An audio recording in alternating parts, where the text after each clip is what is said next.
শাহিনুর রহমান শাহিন বলা চলে ধনির দুলাল। রামুর গর্জনিয়ার জমিদার হাজি ইসলামের সন্তান তিনি। বাবা মায়ের স্বপ্ন ছিল সন্তান বড় হয়ে গর্জনিয়ার হাল ধরবে। হাল ধরেছে ঠিকই, তবে তা সমাজসেবা বা এলাকার মানুষের কল্যাণে নয়। একের পর এক খুন, ঘরবাড়ি জ্বালিয়ে দেওয়া, একচ্ছত্রভাবে গরু ও মাদক পাচার নিয়ন্ত্রণ, মতের বিরোধ থাকা লোকজনকে এলাকা ছাড়া সহ ত্রাসের রাজত্ব কায়েম করেছে সীমান্তের এই জনপদে। গর্জনিয়ায় পৃথক পুলিশ ফাঁড়ি, বিজিবি ক্যাম্প থাকলেও সেখানে আইন চলে শাহিনের। বলা চলে শাহিনের হাতে স্বাধীন দেশের পরাধীন এক ভূখণ্ড, সীমান্তের জনপদ কচ্ছপিয়া, গর্জনিয়া ও বায়েসারি।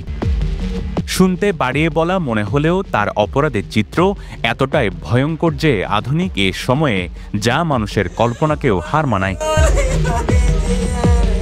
শাহিনের হাতে খুনের তালিকা দীর্ঘ হচ্ছে প্রতিনিয়ত। প্রকাশ্যে করা খুনের তথ্য এলাকাবাসী জানলেও সীমান্তে লোকচক্ষুর অন্তরালে তৈরি করা মৃত্যুপুরী পরিসংখ্যান থেকে যাচ্ছে আড়ালে। যুবক, বৃদ্ধ, নারী, এমনকি পেটের অনাগত সন্তানও রেহাই পায়নি শাহিনের হাত থেকে। শাহিনের অপরাধের ফিরিস্তি তুলে ধরার আগে জানা দরকার তার এতটা বেপরোয়া হয়ে ওঠার কারণ। তথ্য বলছে, পড়াশোনার জন্য পরিবার থেকে শাহিনকে ঢাকা এবং চট্টগ্রামে পাঠালেও সেদিকে মন না দিয়ে চলে আসেন গ্রামে। অপরাধ জগতে পা দেন ঈদগড়ের ভয়ঙ্কর ডাকাত কালু, কলিমুল্লাহ সহ কয়েকজনের হাত ধরে। শুরুতে ঈদগড় ঈদগাঁও সড়কে ডাকাতি করতে গিয়ে আটক হয়ে জেলে যায় শাহিন। সেখান থেকেই ঘুরে যায় জীবন।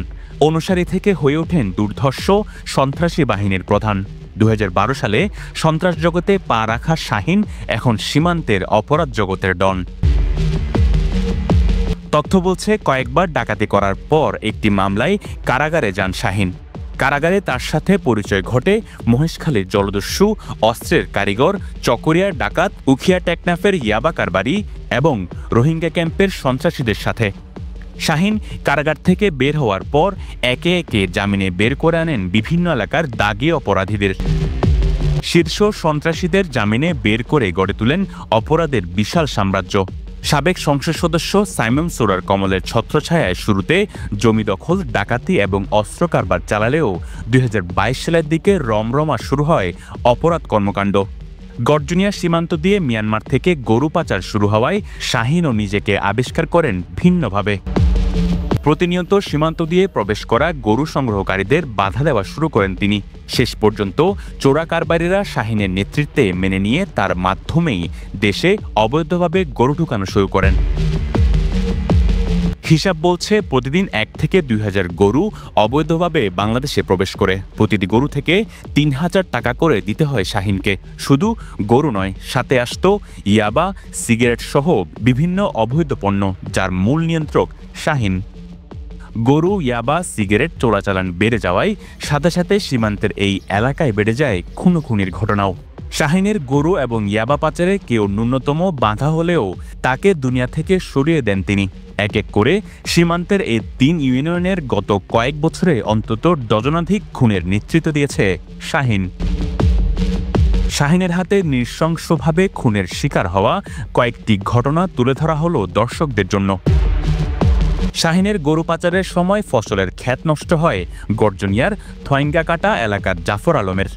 পরে জাফর বিষয়টি জানিয়ে ওই পথে আর গরু পাচার না করতে বলায় 2024 সালের 22 এপ্রিল রাতের আঁধারে হামলা চালিয়ে প্রকাশ্যে গুলি করে হত্যা করে জাফর আলম ও তার ছেলে মোহাম্মদ সেলিমকে। গুলি করে ক্ষান্ত না হয়ে দা দিয়ে কুপিয়ে ক্ষত বিক্ষত করে বাবা ছেলের মরদেহ। 2023 সালের 3 মার্চ সেদিন ভয়ঙ্কর হত্যাকাণ্ডে সাক্ষী হয় গর্জনিয়ার বেলতলির মানুষ। নাইখংছড়ির শফিউল্লাহর ছেলে ইরফানকে শাহিন তার নিজের মোটরসাইকেলে বসিয়ে পেছন থেকে গুলি করে হত্যা করে। গরু পাচারে বাধা দেওয়ার চেষ্টা করায় চলতি বছরের 16 মার্চ গর্জনিয়ার থিমছড়ির আহমদুর রহমানের ছেলে আবু তালেবকে নির্মমভাবে হত্যা করে শাহিন।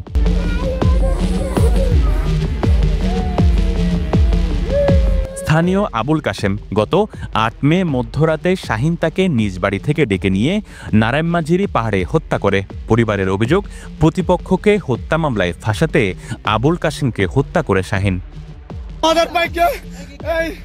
শাহিনের কাছে জেল ফেরত এবং বিভিন্ন এলাকার পলাতক খুনের আসামি ও সন্ত্রাসীরা আশ্রয় নেন। তেমনি আশ্রয় নিয়েছিলেন কক্সবাজার শহরের আলোচিত মেধাবী ছাত্র তানভীর হত্যা মামলার প্রধান আসামি নেজামুদ্দিন। গত ৩ জুন সীমান্ত থেকে অবৈধভাবে সিগারেটের চালান ঢুকানোর সময় বিজিবির সাথে বন্দুকযুদ্ধ হয় শাহিন গ্রুপের। সেখানে গুলিবিদ্ধ হন নেজামুদ্দিন। মুমূর্ষ অবস্থায় নেজামুদ্দিন বারবার তাকে হাসপাতালে নিয়ে যাওয়ার আকুতি জানালেও শাহিন প্রতিপক্ষকে ফাঁসাতে ঘটনাস্থলে তার মৃত্যু নিশ্চিত করেন। পরে নেজামের বাবাকে মোটা অঙ্কের টাকা দিয়ে ম্যানেজ করে বিজিবি সাংবাদিক এবং নিরীহ লোকজনকে আসামি করে মামলা করেন। শুধু এসব নয়, এরকম অসংখ্য খুনের গল্প গর্জনিয়া, বাইশারি ও কচ্ছপিয়ার ঘরে ঘরে। তার বিরুদ্ধে গেলে কতটা ভয়ঙ্কর পরিস্থিতি হতে পারে তার উৎকৃষ্ট উদাহরণ এই পরিবার। বাইশারির নারিজ বুনিয়ার মকসুদ ও তার ভাই মুফিসকে হত্যা করার জন্য প্রথম দফা বাড়িতে হামলা চালায় গত 18 নভেম্বর। শাহিনের নেতৃত্বে টানা 3 ঘন্টা বাড়ি ভাঙচুর ও গুলি চালানো হয়। সে সময় কোনোরকম প্রাণে বেঁচে যান তারা। শাহিনের সন্দেহ, মকসুদ ও মুফিস দুজনই আইনশৃঙ্খলা বাহিনীর সোর্স। তারা আইনশৃঙ্খলা বাহিনীকে শাহিন সম্পর্কে বিভিন্ন তথ্য সরবরাহ করে, ফলে তাদেরকে খুন করার জন্য মত্ত হয়ে উঠেছে শাহিন। প্রথম দফায় ব্যর্থ হয়ে গত 3 ডিসেম্বর আবারও হামলা চালায় শাহিন। অন্তত 30 জন সশস্ত্র সন্ত্রাসী নিয়ে হামলা চালায় মকসুদের বাড়িতে। তাদের প্রত্যেকের হাতে ছিল বিদেশি অস্ত্র। সে সময় মকসুদ ও মফিজকে না পেয়ে এলোপাতাড়ি গুলি চালিয়ে ভয়ঙ্কর পরিস্থিতি তৈরি করে। এক পর্যায়ে মকসুদের বাড়িসহ আশপাশের আরও কয়েকটি বাড়ি পুড়িয়ে দেয়। মকসুদ ও মফিজকে না পেয়ে বাড়ির নারীদের মারধর করে শাহিন ও তার বাহিনীর সদস্যরা। তলপেটে লাথি ও বন্দুকের আঘাত করে 9.5 মাসের অন্তঃসত্ত্বা মকসুদের স্ত্রীর অনাগত সন্তানকে হত্যা করে তারা। এত কিছু ঘটলেও ভুক্তভোগী পরিবার, পুলিশ ও আইনশৃঙ্খলা বাহিনীর কোনো ইউনিটেরই সহযোগিতা পাননি। হঠাৎ 30 জন মানুষ বন্দুক লই ওফেন ফট বাই এসে রাস্তা বাই সরকার রাস্তা বাই বড় রোড বাই আইনের পরে 12 জন আসে দেয় আর ঘরের ফুকসাড় দি যারা কোনো বিদেশি অস্ত্র 30 জন জনের সমস্ত বিদেশি অস্ত্র বধু দলে বেশি ইয়া গুজে ফায়ার গুজে 10-12 ফায়ার গুলি গুজি ওর মিকিয়া সারি মিকিয়া আর ঢুকিনা হরে তোর মাঝে বেশি প্রশাসনের ফোন গুজি হমত দোসর ওরে সেনাবাহিনীর অফিসারের কল গুজি আই আলী হদম করো রামু করো ঈদগিয়া করো এই ক্যান্টনমেন্ট করো আয় আর নম্বর দিলেন হয় বিজিবির কল গুজি বিজিবিও হতে হতে আর এখন কেঙ্গুজি মার্গ নম্বর কল করো শাহিনের নেতৃত্বে এখন এটা বলতে মুশকিল আছে 8 জন হালিসুজি আছে দে 6 জন দুলাদার যে আছে 8 জন ভাবি 10 মাস অন্তঃসত্ত্বা আছে দেখত ইয়ানলা বলেন আর ভাবির ফেরসাই তারা বেশি বন্দুক লে লাতি মাইজে এখন তোলা বলে আর ভাবির বাচ্চা নষ্ট হয়ে গিয়ে শাহিনের মানুষ শাহিন আছিল হুমাতি শাহিন সহ আছে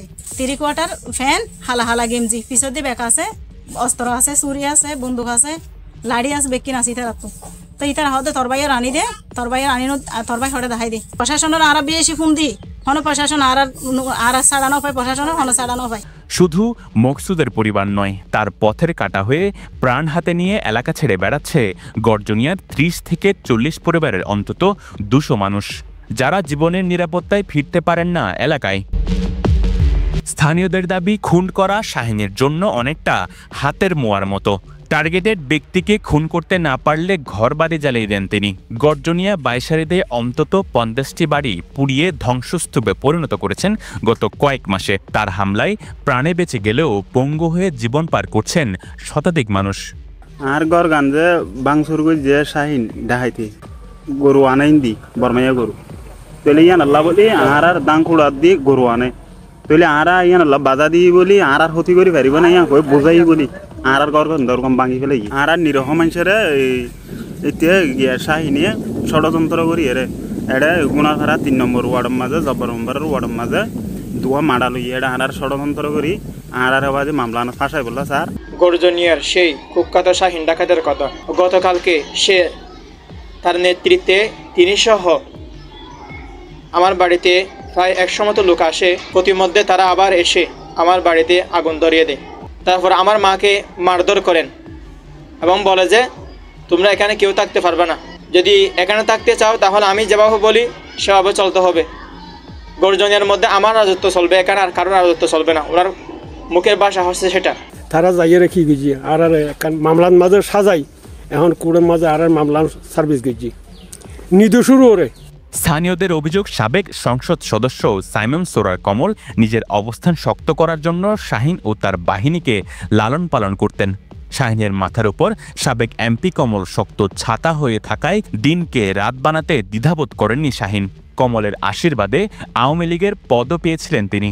স্থানীয়দের দাবি, বর্তমানে যুবদলের দায়িত্বে থাকা নিকটাত্মীয়ের সহযোগিতায় বিএনপির প্রভাব খাটিয়ে আরও বেশি বেপরোয়া হয়ে উঠেছে শাহিন। শীর্ষ সন্ত্রাসী শাহিনের সংগ্রহে রয়েছে জার্মানের তৈরি G3 রাইফেলসের মতো অত্যাধুনিক ভয়ঙ্কর অস্ত্র, রয়েছে শতাধিক বিদেশি পিস্তল সহ দেশীয় অস্ত্র। বাইরে অস্ত্র বলতে প্রায় 20 মতো অস্ত্র আছে, আর পিস্তল আছে 6-7 মতো দেখি, আমি যা দেখি 6-7 মতো দেখি। প্রথমবার টেকনাফ থেকে ভারী অস্ত্র সংগ্রহ করার চেষ্টা করেন শাহিন। সুপারির বস্তার ভেতর G3 রাইফেলটি শাহিনের হাতে আসার আগেই পুলিশের হাতে জব্দ হয়। টেকনাফে ধাক্কা খেয়ে অত্যাধুনিক অস্ত্র সংগ্রহে পথ পাল্টান শাহিন। রোহিঙ্গা সন্ত্রাসী গোষ্ঠী নবী হোসেন গ্রুপের সেকেন্ড ইন কমান্ড নসরুল্লাহ উর্ফে নুরুল আমিন এবং আরএসও নেতা ইকবালের সহযোগিতায় সম্পর্ক গড়ে তোলেন আরেক সন্ত্রাসী গোষ্ঠী আরএসওর সাথে। আরএসওর কাছ থেকে AK-47 সংগ্রহ করেন বেশ কয়েকটি, যা ব্যবহার করে বেপরোয়াভাবে মানুষ খুনে মেতে উঠেছে শাহিন। শাহিনের ভারী অস্ত্র সংগ্রহ এবং মিয়ানমারে বিভিন্ন চোরাকারবারি ও সন্ত্রাসী গোষ্ঠীর সাথে সম্পর্ক স্থাপনের সেতুবন্ধন হিসেবে কাজ করেন নবী হোসেন গ্রুপে সেকেন্ড ইন কমান্ড নসরুল্লাহ। ফলে এপার ওপার দুপারে সমান আধিপত্য চলছে শাহিনের। দিন দুপুরে খুন, গরু ও মাদক পাচারের মতো ভয়ঙ্কর অপরাধ করলেও সোনার ডিম পাড়া হাঁস হওয়ায় পুলিশ এবং আইনশৃঙ্খলা বাহিনীর সকল ইউনিটের কাছে জামায় আদরে থাকেন শাহিন। বর্তমানে গরু পাচার কিছুটা কমে আসায় সীমান্তের দুর্ধর্ষ সন্ত্রাসী শাহিন ইয়াবা ও আইস চালানে বেশি জোর দিচ্ছেন। তার নেতৃত্বে ঈদগড়, বাইশারি, গর্জনিয়া, কচ্ছপিয়া ও নাইখনছড়ির অন্তত শতাধিক সন্ত্রাসী সক্রিয় রয়েছে। 5 আগস্টের আগে এমপি কমলের প্রভাব ব্যবহার করে ধরাছোঁয়ার বাইরে থাকলেও বর্তমানে নিজের পাশাপাশি তার গ্রুপের সবাইকে রক্ষা করেছেন যুবদলের ক্ষমতা খাটিয়ে। News desk, পেনুয়া।